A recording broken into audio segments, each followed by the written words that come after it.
Hi guys, and welcome again to my channel. Yeah, so nice to see you here today.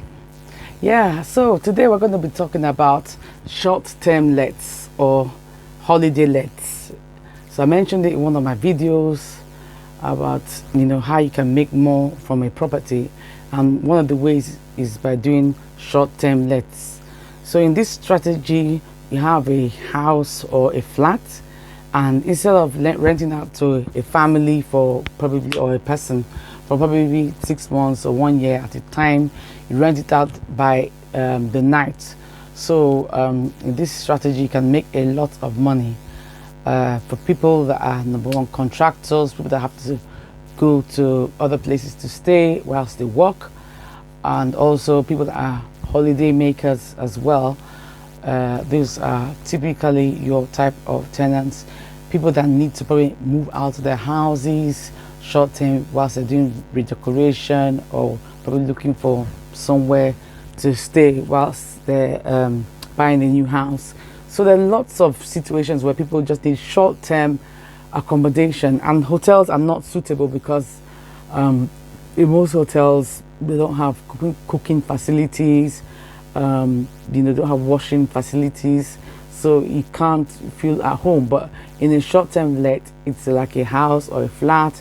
It's fully furnished with all the washing machine, microwave, cooker, so you can feel at home.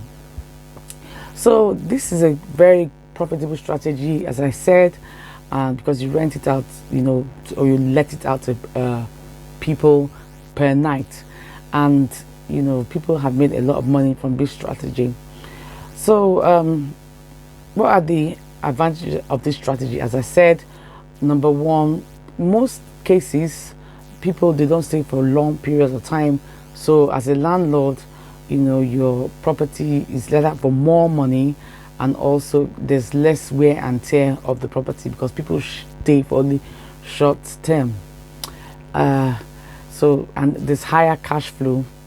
But the disadvantages are in that if you rent it out by the nights, how many nights, so on, 5 nights or 4 nights, you have to be on the ball, looking for people to stay. And during the last episode of lockdown, there was a lot of people were not flying into the country, so people had a lot of these short lets. They had to stop doing it because there was not enough demand. So that's one of the disadvantages. Also during winter, when people are not as it were, they may not be traveling as much, the tourists, into the United Kingdom, you could have void periods, and you may find it difficult to cover your rent if you're doing it rent to rent. But hopefully, if you're doing it, you've done the wise thing by charging enough during the summer months, you should be able to make up for it and make it profitable until when tourists come back, or to get contractors in during those low season months.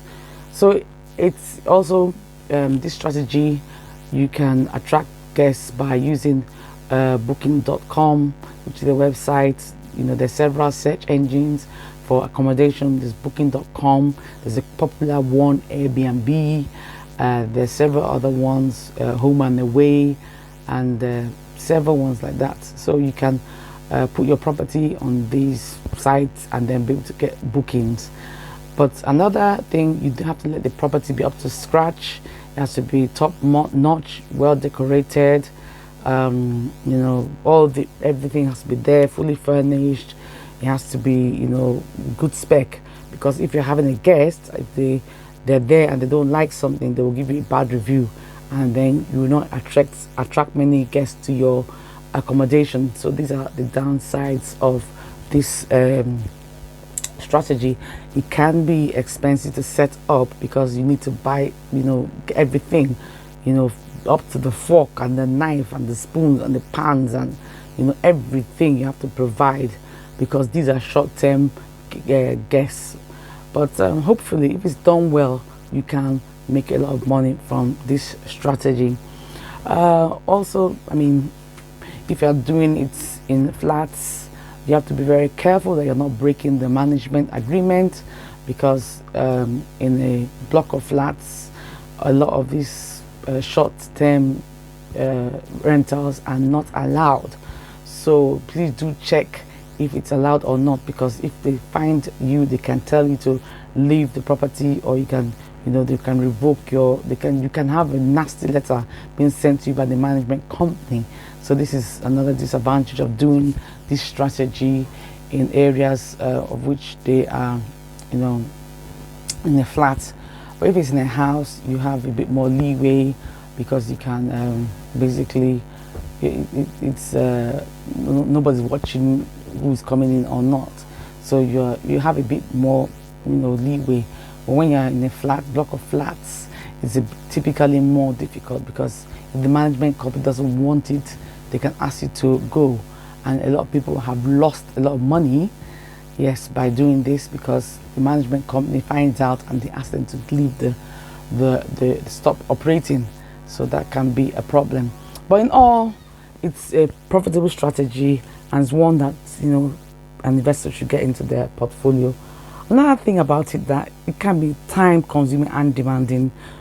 Guests are human beings, they always have needs, so you can you have to wait on them. They'll be calling you, they need that, they need this, and wait. Sometimes, especially if it's in a flat, you have to wait for them to come. Before you give them the key, you have to clean the apartment. So it can be a time-consuming strategy. No, it's not as easy as just renting it to a single person or family. It is more involved. So short-term let is not for the faint-hearted, I must say. But anyway, if you want to do it, I won't discourage you, especially when the weather is good and the tourists coming to UK now, and there's people staycationing. I think it's a good opportunity for one to get into. So that's all I have for you today, and I'll see you again in my next video. Bye for now.